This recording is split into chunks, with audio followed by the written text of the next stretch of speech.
अस्सलाम वालेकुम, मैं अहमदाद सुमरो। दो तीन अहम मामलात हैं। नवाज शरीफ साहब ने सबको माफ़ कर लिया, बिलावल भुट्टो जरदारी मगर लड़ाई के बगैर बात मानने को तैयार नहीं है।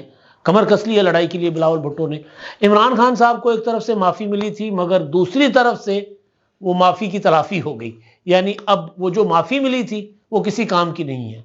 बात फिर पंचों का कहा सर आंखों पर, परनाला वहीं बहेगा। तो परनाला वहीं गिरना है इमरान खान साहब का जेल के अंदर।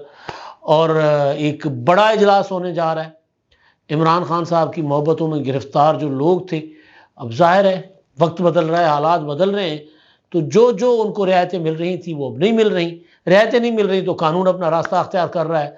तो कानून ने अपना रास्ता अख्तियार करने के लिए एक बड़ी बैठक बुला ली है, बड़ा इजलास। और 5 अरब रुपए का मामला है जी, 5 अरब, हद तक इज्जत, 5 अरब का नोटिस। तो इन मामलों पर बात करेंगे क्योंकि पाकिस्तान में सियासत बहुत गर्म है, इंतखाबात की तरफ जा रही है सियासत। तो उसके लिए फिर हालात जो हैं या सियासतदानों का लबो लहजा जो है वो भी गर्म होना है। पीपल्स पार्टी अभी तक सिंध में मुतहरिक है। कल और परसों से बिलावल भुट्टो जरदारी जो है वो खैबर पख्तूनख्वा जाएंगे। मियाँ नवाज शरीफ साहब जो हैं वो बलूचिस्तान में हैं। बलूचिस्तान में जो मियाँ नवाज शरीफ साहब ने इजलास बुलाया या जो बैठक सजाई है जाकर बलूचिस्तान में, बड़ी खूबसूरत है। वो तमाम पॉलिटिकल पार्टीज बलूचिस्तान की, बाब, नेशनल पार्टी और दीगर जो उनके इत्तेहादी थे, खैबर पख्तूनख्वा मिली अवामी पार्टी और दीगर सारे नेशनलिस्ट कुछ, और कुछ वफाकी, बाब तो वफाकी पार्टी है, बल्कि वफाक से भी कुछ और पार्टी है, उस पर मैं आता हूँ। तो उन सबको एक साथ बिठा लिया हुआ नवाज शरीफ साहब ने, और सबके साथ वो इलेक्शन के लिए सफबंदी कर रहे हैं। सीट एडजस्टमेंट होगी, कोई शामिल होंगे, किसी के साथ इत्तेहाद होगा। लेकिन नवाज शरीफ साहब को खुद चलकर जाना पड़ा और हेवी किस्म का जो होता है ना, हेवी वेटेड, वो लेकर गए, हेवी वेट अपना वफद लेकर गए बलूचिस्तान में। नवाज शरीफ साहब, शहबाज शरीफ साहब, मरीम नवाज, अयाज सादिक, परवेज रशीद, यानी मुस्लिम लीग नून की जो सबसे टॉप लीडरशिप है वो। मियाँ साहब अकेले जा सकते थे मरीम नवाज साहबा के साथ, लेकिन ये एक मैसेज दिया है उन्होंने कि वो इलेक्शंस को, इंतखाबात को कितना संजीदा ले रहे हैं। लेकिन इससे एक और मैसेज भी जाता है, वो जिसका इजहार मैं कई बार कर चुका हूं, उस पर मैं बाद में आता हूं। पहले कि वहां पर जो कुछ बलूचिस्तान में मियाँ नवाज शरीफ साहब कर रहे हैं, उससे यह पैगाम जाता है कि यार आप लोगों ने जो कुछ माजी में किया सब माफ। अब ये माफ उनको करने जा रहे हैं जिन्होंने किसी के इशारों पर यह सारा कुछ किया था। अब जो लोग मुस्लिम लीग नून में वापस आए, ये वो लोग हैं जिन्होंने 2018 में आसिफ जरदारी साहब की बिछाई बिसात पर मोहरा बनकर इस्तेमाल होते हुए सनाउल्लाह ज़हरी की हुकूमत गिरा दी थी। सनाउल्लाह ज़हरी की हुकूमत गिरी और उधर से फिर कुदूस बिजन जो सीएम बने और सेनेट के इंतखाबात थे, तो सेनेट के इंतखाबात में सादिक संजरानी साहब वो भी वहीं थे उस इजलास में, उस मीटिंग में। आज सादिक संजरानी साहब जो हैं वो बन गए चेयरमैन सेनेट, और फिर चेयरमैन सेनेट बनने से पहले उन्होंने अपनी पार्टी बना ली, बाप पार्टी। आसिफ जरदारी साहब का ख्याल यह था कि ये सब जो उन्होंने पक्का फल गिराया है वो सारा उनकी गोद में आएगा। तो कारीगर बड़े बैठे हुए थे आसिफ जरदारी साहब से भी, उन्होंने कहा नहीं। फिर आज के वजीर आजम जो हमारे निगरान अनवारुल्लाह काकड़ साहब और दीगर ने मिलकर बीएपी बना ली, बलूचिस्तान अवामी पार्टी, बैप, लेकिन उसको सियासी उसमें बाब कहा जा रहा है। आपको याद होगा जब पीपल्स पार्टी ने सेनेट के इंतखाबात के लिए बाब पार्टी से वोट लिए थे 4, हालांकि उसकी ज़रूरत नहीं थी लेकिन लिए थे, मैसेज था, पैगाम था। तो आपको याद होगा मरीम नवाज साहबा ने गुस्से से भरपूर एक प्रेस कॉन्फ्रेंस की थी जब पीपल्स पार्टी ने वोट लिए थे बीएपी से, बाप से 4 वोट लिए थे, और वो बाप से टूटकर वोट आए थे पीपल्स पार्टी के पास। तो उस वक्त मरीम नवाज साहबा ने कहा था कि किसके बाप के कहने पर बाप से वोट लिए हैं, और बाप तो किसी के बाप का तो कोई बाप है जो उसको ऑपरेट करता है, जिसके इशारों पर बाप चलता है। तो ये वो वाले लोग हैं। तो वो वापस नून लीग में आ गए। तो ज़ाहिर है नून लीग में वापस आ गए, इसका मतलब है कि नवाज शरीफ साहब ने स्लेट मिटा दी है। उन्होंने कहा सियासी लोगों ने जो जो कुछ किया खैर है, बिल्कुल उसी तरह जिस तरह 2007 में जब नवाज शरीफ साहब वापस आए थे, और फिर उस वक्त और फिर 2013 के इलेक्शन, तो उस वक्त जो लोग नून लीग को छोड़कर काफ लीग में चले गए थे, जब हवा चली ना फिर नून लीग की, चाहे वो उसमें फिर मालवी मेमन हो, चाहे उसमें वो दानियाल अजीज, मतलब जितने भी लोग थे जो नून लीग को छोड़कर गए या जिन्होंने नून लीग को लताड़ा सिवाय शेख रशीद और चौधरी बरादरान के, वो सब वापस आना शुरू हो गए थे। उस वक्त भी नवाज शरीफ साहब ने यह किया था कि सियासी लोगों को माफ कर दिया था, लेकिन गैर सियासी को नहीं किया था, मुशर्रफ को नहीं किया था। जिन्होंने नवाज शरीफ साहब का ये हाल किया था उनको नहीं किया था, जो इस्तेमाल हुए थे उनको किया था। तो अब वो लोग जिन्होंने मुस्लिम लीग नून को डैमेज किया, जिन्होंने मुस्लिम लीग नून के साथ बेवफाई की, उनको नवाज शरीफ साहब ने ले लिया हुआ। जो दो उसमें सनाउल्लाह ज़हरी साहब जो मुतासिर थे उस वक्त, वो बाद में पीपल्स पार्टी में चले गए, वो और जनरल अब्दुल कादिर बलोच जो नवाज शरीफ साहब के वजीर भी रहे हैं और बड़े करीबी साथी थे, उनके कहने पर राहिल शरीफ को आर्मी चीफ बनाया था, तो वो पीपल्स पार्टी में चले गए। 2-3 रोज पहले वो पीपल्स पार्टी के साथ अपना मीटिंग में बैठे हुए थे जरदारी साहब के साथ और बिलावल भुट्टो के साथ। जरदारी साहब तो नहीं थे। तो ये जो सूरत हाल बनी है वो ये बता रही है कि नवाज शरीफ साहब ने सारे सियासी लोगों को, पीटीआई को नहीं माफ करेंगे, लेकिन वो लोग जो नून लीग को छोड़कर कहीं चले गए थे। तो बहरहाल बलूचिस्तान से और भी बहुत सी खबरें आएंगी तो फिर अगले व्लॉग में, क्योंकि नवाज शरीफ साहब की अपनी प्रेस कॉन्फ्रेंस भी है, उस पर भी अगले या उसकी उनकी गुफ्तगू भी है, तो उस पर अपने अगले व्लॉग में बात करेंगे। अब इस पर बिलावल भुट्टो जरदारी साहब, बिलावल भुट्टो ने कल बड़ा जलसा किया, बहुत बड़ा जलसा था मिट्टी में, और उस जलसे के बाद उन्होंने मिट्टी में ही प्रेस कॉन्फ्रेंस की। पैटर्न यही होता है बिलावल भुट्टो जरदारी का, किसी शहर में जाते हैं तो वहाँ जलसा करते हैं, जलसे के बाद अगले दिन किसी के यहाँ फातिहा पर या किसी तकरीब में जाकर मीडिया से गुफ्तगू भी कर लेते हैं, प्रेस कॉन्फ्रेंस भी कर लेते हैं। तो उस प्रेस कॉन्फ्रेंस में बिलावल भुट्टो जरदारी साहब ने नवाज शरीफ साहब को ताना भी दिया, मशवरा भी दिया। ताना वही दिया जिसका मैं जिक्र कर चुका हुआ हूँ कि नवाज शरीफ साहब ने बाप के वोटों को बुरा कहा था। जब हमने सेनेट में बाप से वोट लिए थे तो कहा था ये वोट बुरे हैं और इस चक्कर में हमें पीडीएम से निकाला गया था। तो उम्मीद करता हूं कि नवाज शरीफ साहब के लिए वो वोट आज भी बुरे होंगे, यानी बाप आज भी उनके लिए शजरे ममनुहा होगा, उनके साथ नहीं बैठेंगे।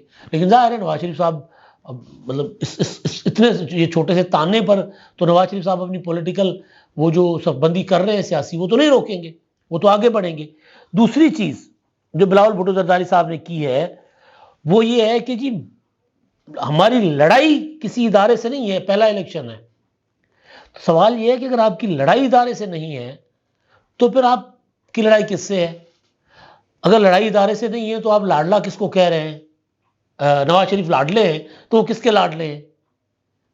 मतलब लाडला तो किसी का लाडला होता है ना, और जाहिर है पाकिस्तान में लाडला हो, सिलेक्टेड हो, वो तो एस्टेब्लिशमेंट और फौज के लाडले होते हैं, अदलिया के लाडले होते हैं।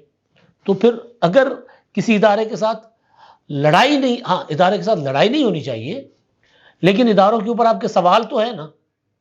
तो लग ये रहा है कि पीपल्स पार्टी, वो जो आसिफ जरदारी साहब ने मौका मांगा था ना कि मुझे चांस दे दें, लग रहा है कि वो चांस आसिफ जरदारी साहब ने कहीं ना किसी हद तक अपने मामला ठीक कर लिए। इसलिए बिलावल भुट्टो जरदारी साहब का पूरा फोकस नून लीग पर है। और उन्होंने जो दूसरा मशवरा दिया है नवाज शरीफ साहब को, वो ये है, जो इम्पोर्टेंट है वो ये है कि पंजाब पर फोकस करें। नवाज शरीफ का पंजाब से बाहर निकलकर एक आध सीट के लिए बलूचिस्तान जाना, बिलावल कह रहे हैं बलूचिस्तान जाना, ये इस बात का इजहार है कि नवाज शरीफ पंजाब में कमज़ोर है। अब मैंने अपने व्लॉग्स में गुजारिश की हुई है कि नवाज शरीफ साहब सिंध और बलूचिस्तान इसलिए जा रहे हैं क्योंकि उनको एक शक है, एक खतरा है कि पंजाब से शायद वो सिंपल मेजॉरिटी ना ले सके। पंजाब से एक वक्त था नवाज शरीफ साहब सारा पंजाब क्लीन स्वीप करके 2/3 मेजॉरिटी ले जाते थे। अब सिंपल मेजॉरिटी का भी इशू है, सादा अक्सरियत का भी इशू बना हुआ है। तो इस वजह से नवाज शरीफ साहब कोशिश कर रहे हैं 2-4 सीटें इधर से 2-4 सीट, और ये कोई बुरी चीज़ नहीं है। यही कोशिश पीपल्स पार्टी कर रही है, यही कोशिश आसिफ जरदारी साहब कर रहे हैं, बल्कि उन्होंने पहले से ये कोशिशें शुरू की हुई थी। तो अब जुनूबी पंजाब में भी नून लीग जो है वो उन्होंने पहले से ही अपना हिसाब किताब लगा लिया था गवर्नर हाउस में। तो ये जो बिलावल भुट्टो जरदारी साहब के की बातें थी, जो ताने थे, एक तो मशवरा था एक कि पंजाब पर फोकस करें। अब वो पंजाब पर उनको अंदाज़ा है कि हम कितना एक पंजाब में स्ट्रांग है, और दूसरा नवाज शरीफ साहब का पॉलिटिकल अलाइनमेंट करने का, पॉलिटिकल ये नए दूसरी सबबंदियाँ दूसरों को साथ मिलाने का, कि पीछे जो मकसद है वो ये है कि वो तासुर देना चाह रहे हैं कि जी वो एक कौमी लीडर है। और आज बलूचिस्तान में अगर उन्होंने सारों को बिठा दिया तो नज़र आ रहा है कि जी वो एक लीडर के तौर पर मान गए हैं, एक बड़े लीडर के तौर पर, एक बड़े के तौर पर जाकर उन्होंने छोटे सूबे से जो है अपनी इलेक्शन का जो संजीदा अमल है उसका आगाज़ कर दिया हुआ नवाज शरीफ साहब ने। तो ये मामला थे। अच्छा, अब दूसरा, ये तो थे सियासी मामला ना, लेकिन जो इमरान खान के साथ चल रहे हैं वो गैर सियासी मामला हैं। वो ये है कि इमरान खान साहब के लिए आज ही इस्लामाबाद हाई कोर्ट ने उनको एक रिलीफ दे दिया कि जी वो जो तो अपना साइफर का मुकदमा है उसका ट्रायल रोक दिया जाए, जेल के अंदर ट्रायल, और फिर फैसला होगा, उसके बाद पता चलेगा कि जेल में ट्रायल होना है कि नहीं होना। लेकिन कल ही वफाकी काबीना ने समरी सर्कुलेशन के ज़रिए फैसला किया था, मंजूरी ली थी काबीना से कि इमरान खान साहब का ट्रायल जो है वो जेल में ही होगा। तो उसी की बुनियाद पर जो नैब ने इमरान खान साहब को गिरफ्तार कर लिया वो 190 million pound Al-Qadir trust case में वारंट जारी हुए थे ना अदालत ने, जज मोहम्मद बशीर नैब के अदालत के जज जो है उन्होंने वारंट जारी किए थे।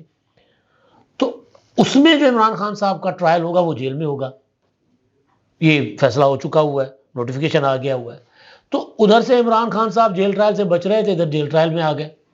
और ये साइफर के बराबर बराबर खतरनाक मुकदमा है। जिस तरह साइफर एक मतलब बिल्कुल ओपन शट केस है, इसी तरह ये वाला मामला भी है। अच्छा, दूसरा जो मामला है फराह शहजादी और फराह गोगी, उनका मामला है।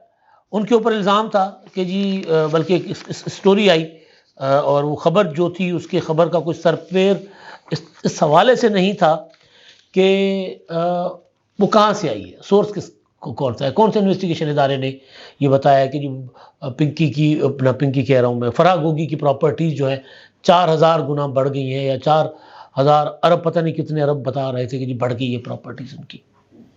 और 420% तो उनकी प्रॉपर्टी 2000 इमरान खान साहब की हुकूमत में बढ़ी है। वो प्रॉपर्टी जो जाहिर शुदा थी, गैर जाहिर, मतलब वो एक लंबी चौड़ी डिटेल्ड कहानी थी, स्टोरी थी। हम ढूंढ रहे थे कि जी उसका वो किसने ये मीडिया को दी है या कहाँ से आई है, किसकी खबर है, किसी इन्वेस्टिगेटिव जर्नलिस्ट की खबर है, किसी इदारे ने ब्रीफिंग दी है, बहरहाल उसके पीछे कोई नहीं था। लेकिन उस पर अता तारड़ साहब ने एक कर दी थी प्रेस कॉन्फ्रेंस। अब उस प्रेस कॉन्फ्रेंस के बाद फराह गोगी साहबा पहले भी कई नोटिस भेज चुकी हैं। उन्होंने नोटिस भेज दिया है जनाब इनको अता तारड़ साहब को 5 अरब का 1 हफ्ते में माफ़ी मांगे, वरना फिर कानूनी चाराजोई के लिए तैयार हो जाए। नोटिस की कॉपी जो है उन्होंने FI और नैब को भी अरसाल कर दी है। तो अब ये 5 अरब रुपए मतलब अता की इज्जत, बहरहाल तो ये, क्योंकि ये तो होना होता है, ये चल रहा है। अच्छा, लेकिन इससे भी बड़ी डेवलपमेंट जो हुई है वो ये हुई है कि लाहौर हाई कोर्ट के सुप्रीम कोर्ट के जो जज हैं जस्टिस मज़ार अली अकबर नकवी साहब, उनका एक रेफरेंस था, और रेफरेंस पर सुप्रीम जुडिशल काउंसिल ने और सीनियर जज जो होते हैं सुप्रीम कोर्ट के, उन्होंने अपनी राय दे दी कि रेफरेंस चलना चाहिए। उस पे उन्होंने एक एतराज़ उठा दिया था अरकान पर, 3 अरकान पर, चीफ जस्टिस साहब पर, जस्टिस अपना क्या नाम है उनका, सरदार तारिक मसूद, और एक और जज साहब पर उन्होंने एतराज़ उठा दिया, जस्टिस नईम अफवान साहब जो बलूचिस्तान हाई कोर्ट के, उन पर। अब सुप्रीम जुडिशल काउंसिल ने कार्रवाई के लिए नोटिस जारी कर दिए हैं जज साहब को भी, और जिन्होंने रेफरेंसेस दायर किए हैं उनको भी, और इजलास बुला लिया है 20 नवंबर को। अब इस पर हम इससे ज़्यादा बात नहीं करेंगे क्योंकि मामला अब सुप्रीम जुडिशल काउंसिल में जा रहा है। मामला एक सिटिंग जज का है, और मामला जज के ऊपर लगने वाले करप्शन के इल्ज़ामात का है। करप्शन भी थोड़ी नहीं, बहुत ज़्यादा, और करप्शन के साथ साथ इल्ज़ामात पॉलिटिकल इंजीनियरिंग में तहरीक इंसाफ का साथ देने का, वो भी इल्ज़ामात अलग से हैं। इन सारे इल्ज़ामात पर उनके ऊपर रेफरेंसेस हैं, और 20 को नोटिस उनको जारी करके इजलास बुलाया गया हुआ है। अब तक के लिए इतना ही। अल्लाह हाफिज़।